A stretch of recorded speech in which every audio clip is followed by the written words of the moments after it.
Good morning, everybody, and happy Wednesday. It's April 28th. We're almost done with April for 2021. How crazy. Let's start off with our daily pledge. Today is a new day. I am ready to be the best me I can be. I will listen so I can learn. I will try hard so my brain can grow. I will not give up. I can learn anything I put my mind to. So it's going to be a beautiful day, and there is no excuse to not getting outside, taking in all the sunshine, going for a walk, going for a bike ride, getting some fresh air. Please go out and enjoy this. On a scale of 1 to 10, how are you feeling this morning? I don't know about you guys, but I know the weather dramatically affects my mood a lot of the times.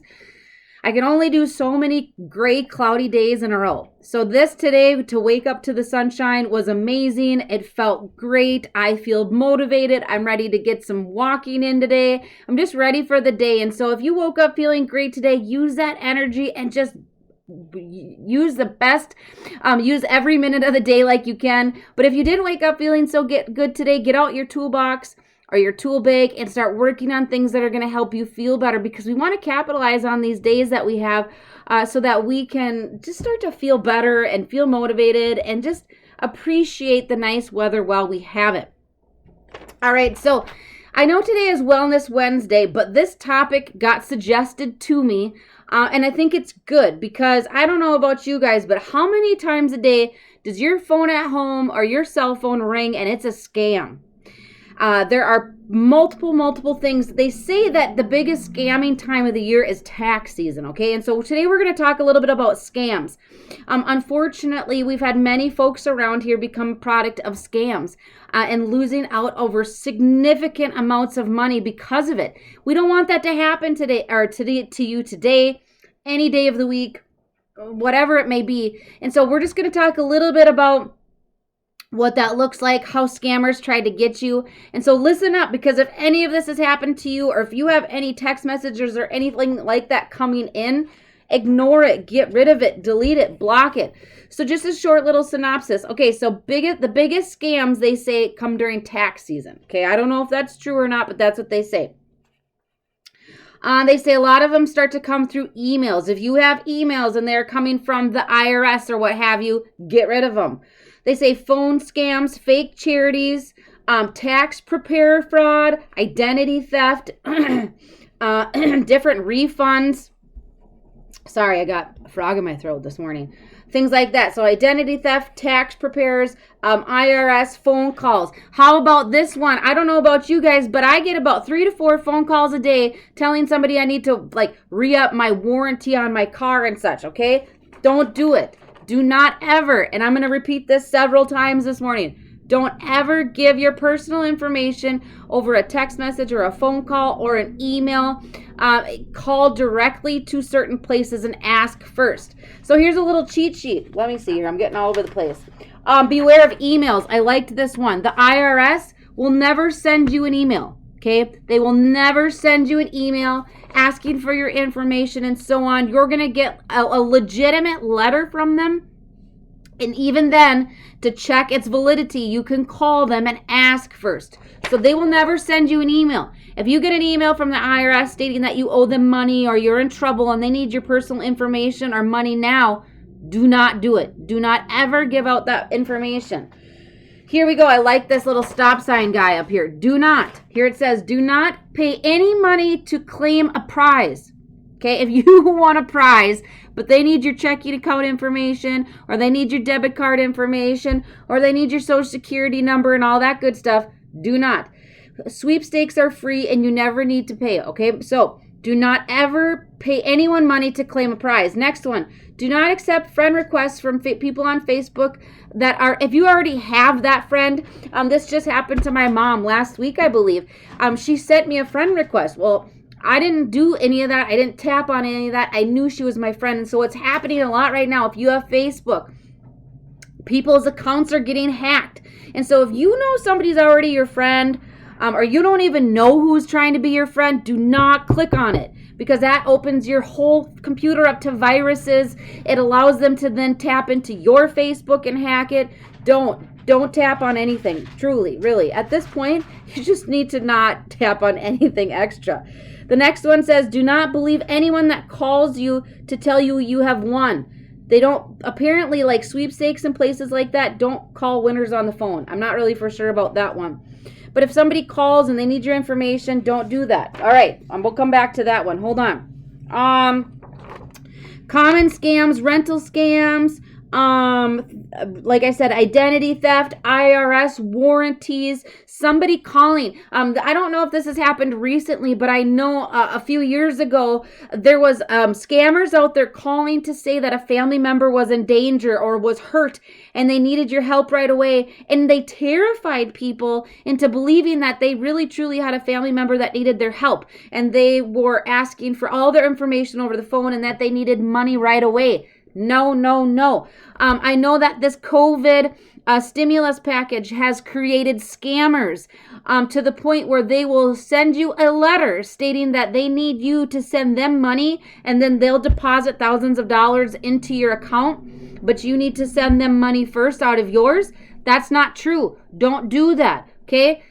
We had a consumer here who got that and assumed that's what they needed to do, and that is a scam. And your stimulus check, if you did get one from the from this last one, it will come to you. Nobody will ask you to write them a check in return for money. Okay, so craft vendors are even having scams recently to have you come do things.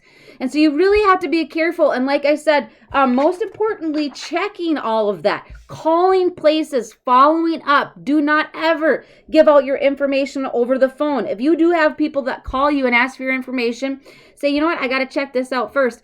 Can I get your name and number and I'll call you right back? Oh, yeah. That's another one. Somebody will call and say that they have like a grandson or a family member stranded somewhere and they need money to get them home. That's not true. Okay, so just a quick little thing. IRS, this is huge, especially like I said, during tax time, okay?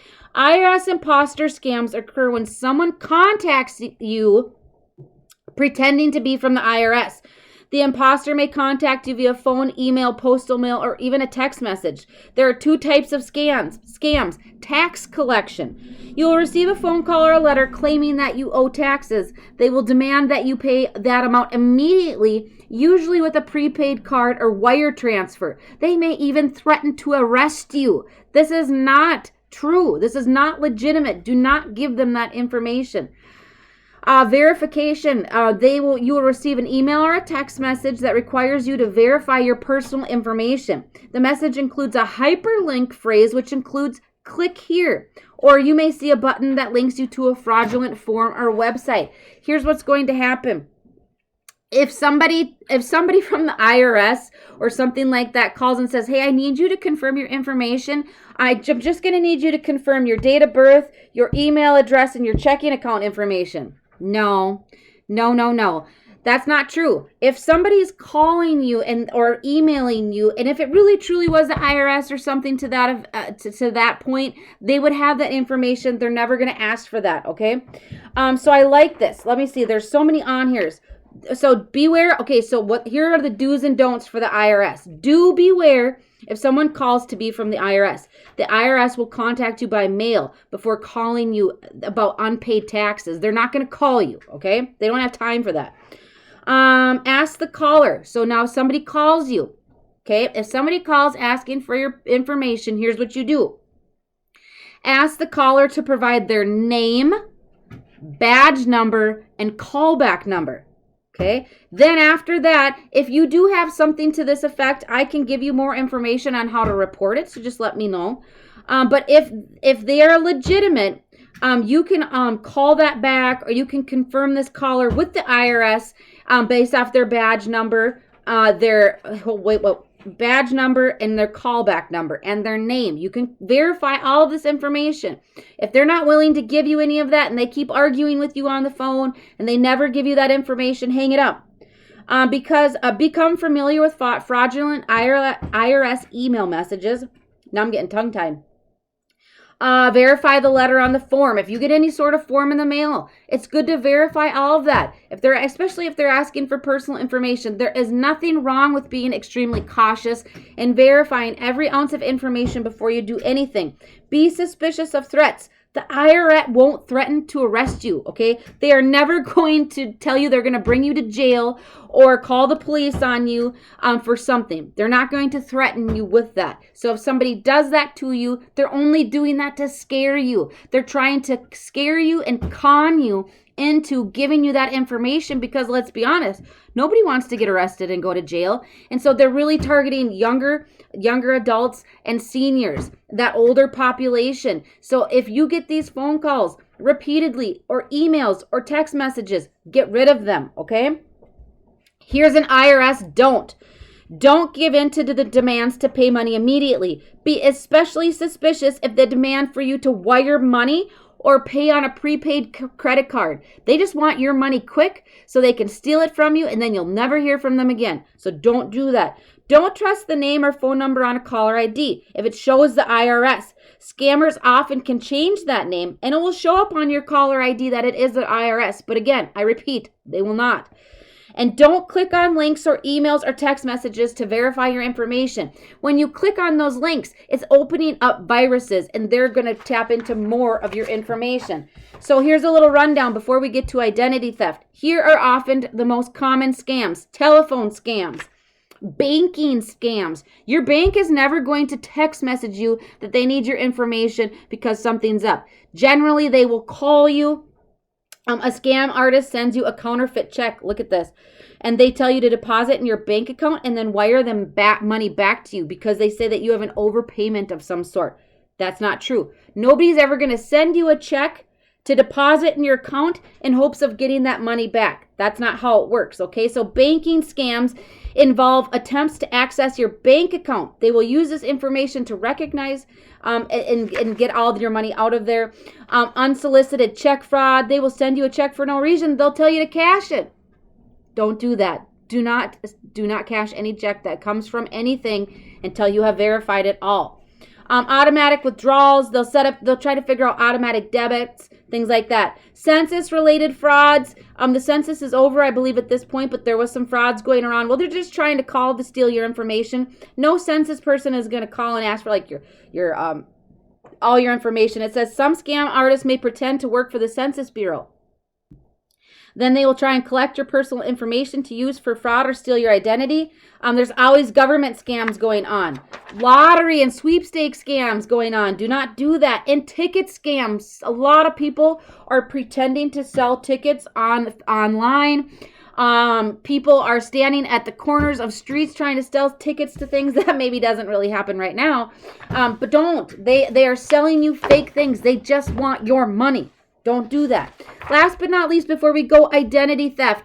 If I can just warn all of you about certain things, make sure you be careful where you put your personal information. Do not just throw things away in the trash can. Shred it, cut it up, burn it. I don't care. But people dig through the trash to find your info too. All right. So identity theft happens when someone steals your personal information to commit fraud. The identity thief may use your information to apply for credit cards, file taxes, get medical service. These acts can damage your credit. They can cost you time and money and all of those good things. And so don't do that. Warning signs of identity theft. If you have a lot of bills coming for items you didn't buy, check into that. Debt collection calls for accounts you didn't open. Denials for loan applications. They say that the greatest people at risk for identity theft are children and seniors. It says child identity theft, I can't even talk, may go undetected for years. Again, tax theft, medical theft, social ID theft. To prevent that, make sure you secure your social security number. Do not share your information. Review everything. Pay attention to billing cycles. Collect your mail all the time. Don't let it sit in the mailbox. They will come and grab that from you. Review credit cards. Store your personal information in a safe place. Make sure you have protected internet.